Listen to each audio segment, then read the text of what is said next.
No início do ano de 2017, nós estávamos assumindo a gestão para o período 2017-2020. Na segunda semana de janeiro, nós nos deparamos com um aumento crescente do número de casos de febre amarela no município.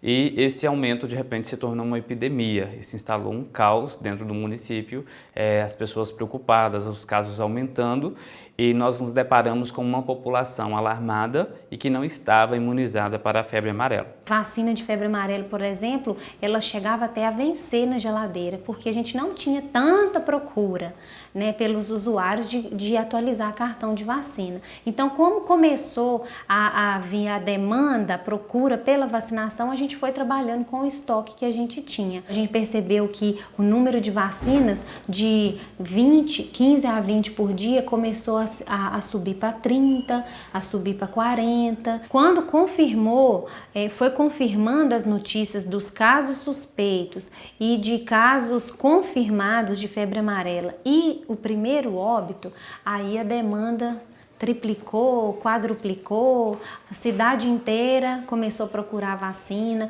não só até da nossa cidade, mas municípios vizinhos começaram a procurar vacina. Nos seus municípios, vinha gente de outros municípios também. E aí, a demanda nossa já não era de 50 nem de 60, era de 100, 200, 300 pessoas. Quando a gente chegava aqui, já tinha isso na porta do posto. As pessoas todas ficou ansioso, ficou desesperado, né? Muitos dormiram na fila, igual eu mesmo dormi na fila para conseguir a ficha para os meus filhos que trabalham, principalmente os homens, né, que trabalham na roça, aí para eles vacinar. Nós começamos a receber as doses da Secretaria de Estado da Saúde e organizar as unidades básicas de saúde para vacinar. Mas não conseguimos em tempo hábil registrar no mesmo tempo em que vacinava. Então não era possível registrar no sistema de imunizações as vacinas que estavam sendo administradas. E aí então nós conseguimos fazer cerca de 3.900 doses e não registramos isso em tempo hábil. Nós vimos a necessidade de organizar um processo de busca ativa dessas pessoas que foram vacinadas para então registrar no sistema de imunização, no CPNI e também no cartão de vacina dessas pessoas, para que elas tivessem a certeza de que elas estavam imunizadas contra a febre amarela.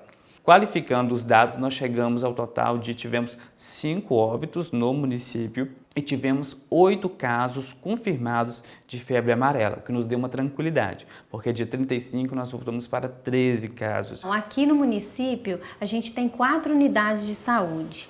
Dessas 4, 3 elas têm sala de vacina. E uma é um centro de especialidade que a gente tem. Então, na época do surto, como aumentou muito a demanda de usuário nas unidades, a gente organizou da seguinte forma: essas 3 unidades que têm sala de vacina, elas ficaram exclusivamente só para vacinar. Esse centro de saúde ficou para os atendimentos médicos, né? Para a demanda da população, às vezes até mesmo com sintomas de febre amarela, dengue, que era o que estava muito na época, até para outras demandas também que outros usuários procuravam.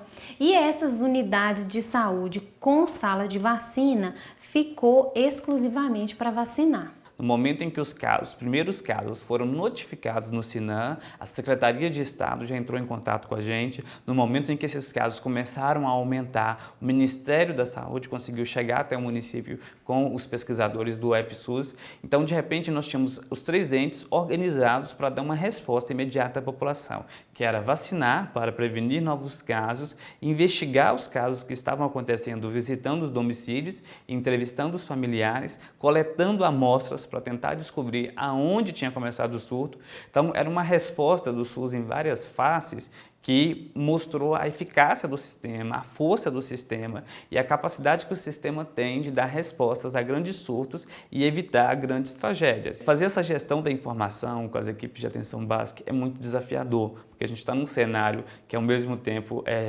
tem muita informação, mas ao mesmo tempo é difícil você gerenciar esse tanto de informação.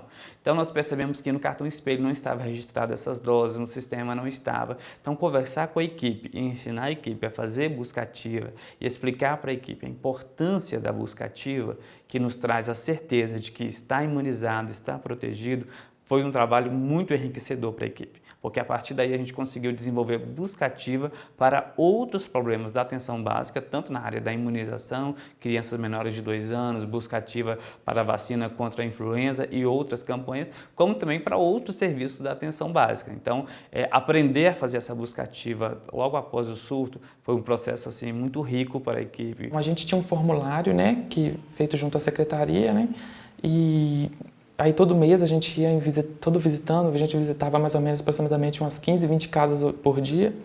E nessas casas a gente pegava todos os cartões de vacina de todo mundo e passava um pente fino, né? Casa a casa e pessoa a pessoa. Então, se nós considerarmos que foi a partir da segunda semana de janeiro que tivemos a explosão dos casos, até aproximadamente a segunda semana de fevereiro, nós já tínhamos imunizado quase 3.900 pessoas.